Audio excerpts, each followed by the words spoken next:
आज भारत का संविधान एवं लोकतंत्र के 75वीं वर्षगांठ के अवसर में एवं जिले में क्लस्टर अधिवेशन के अवसर पर यहाँ पर उपस्थित सभी महानुभाव एवं मंच में मंचासीन सभी पदाधिकारी, मेरे साथियों, आप सभी को जोहार, जिंदाबाद, जय भीम, जय संविधान, नमो बुद्धाय। और एक बार जोरदार तालियां बजा दें आप सभी लोग की ऊर्जा आती है।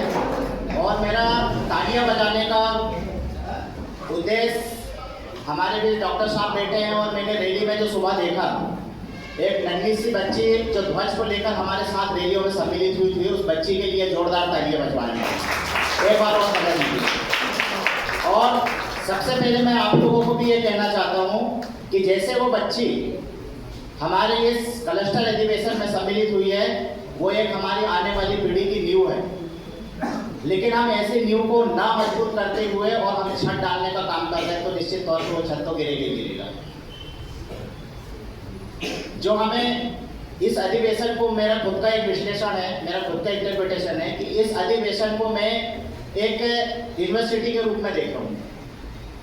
इस अधिवेशन को मैं एक कोचिंग सेंटर के उससे मेरा दृष्टिकोण है कि जो शिक्षा हमको मिलनी चाहिए थी वो शिक्षा आज कोई कोचिंग सेंटर में आप चले जाइए, बड़ी से बड़ी यूनिवर्सिटी में आप चले जाइए, चाहे आप MA, MPhil, PhD कर लीजिए, लेकिन हमारे समाज की जो नेतृत्व करता है, हमारे समाज के जो पुरखे हैं जो नेतृत्व करता है, जो हमारे भविष्य को उज्जवल किए, जिसके खातिर हमने आज यहाँ बोलने लायक बने, उनको चंद पन्नों में लिख करके उनको इतिहास को सिमट डाला।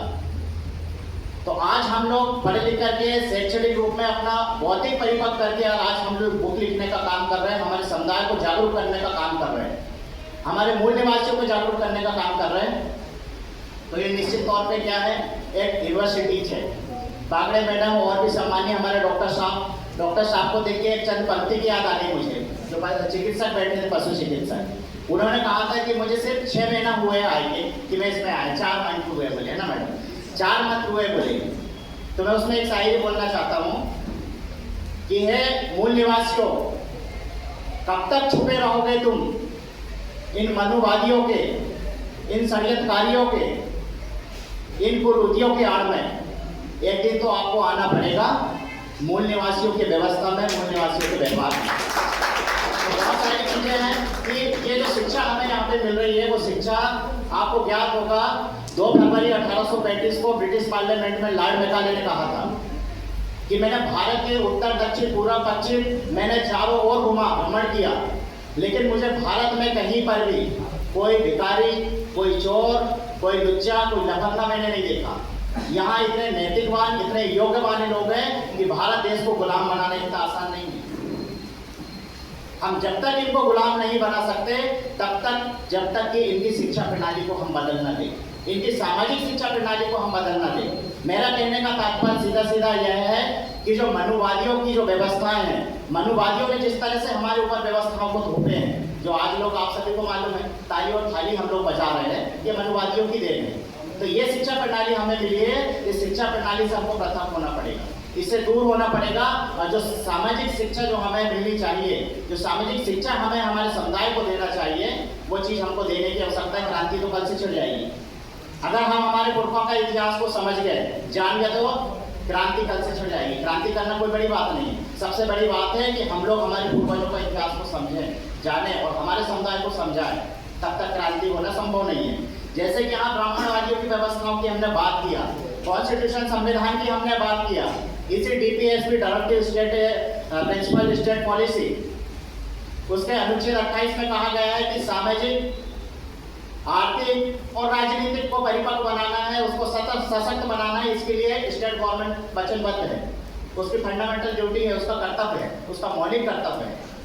क्या हमारी सामाजिक व्यवस्था को मजबूत करने के लिए directive principle of state policy काम कर रही है? बिल्कुल नहीं कर रही है। वो तो हमारी सामुदायिक व्यवस्था को भंग करने के लिए और कहीं ना कहीं हमारी जो व्यवस्था है उस व्यवस्था को भंग कर रही है।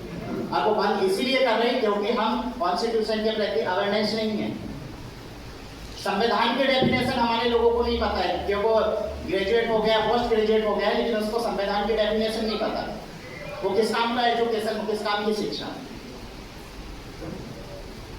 बहुत सारी बातें कहने की तो ऐसा कि लेकिन एक मंच की भी एक गरिमा होती है और समय का पाबंदी है, तो मैं एक कहानी के माध्यम से मैं अपनी वाणी को एक विराम दूंगा। एक जो आज जो हमारे बीच में जो परिवेश चल रहा है उसका मुख्य कारण क्या है। हमें जो जैसी शिक्षा मिलनी चाहिए उस शिक्षा से हमारी आज की युवा पीढ़ी बहुत दूर है। दो पति पत्नी होते हैं, वो अंधा और अंधे होते हैं, उन्हें आंखों से दिखाई नहीं देता है।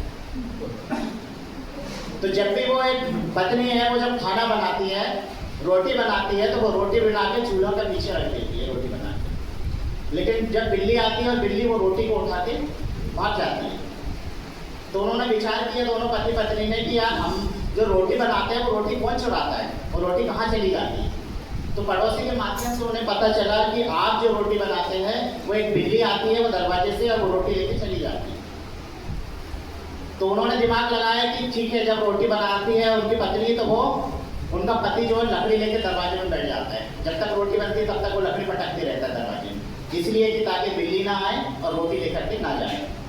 समय बीतता गया, इसी बीच उनका एक बेटे ने जन्म लिया और वो बेटे अंधा पैदा नहीं हुआ, उसको आंखों से दिखाई दे रहा है। समय के साथ वो बेटे ने पढ़ा लिखा, ग्रेजुएट हुआ, पोस्ट ग्रेजुएट हुआ, एमए हुआ, एफिल हुआ, पीएचडी तक उन्होंने डिग्री हासिल कर लिया।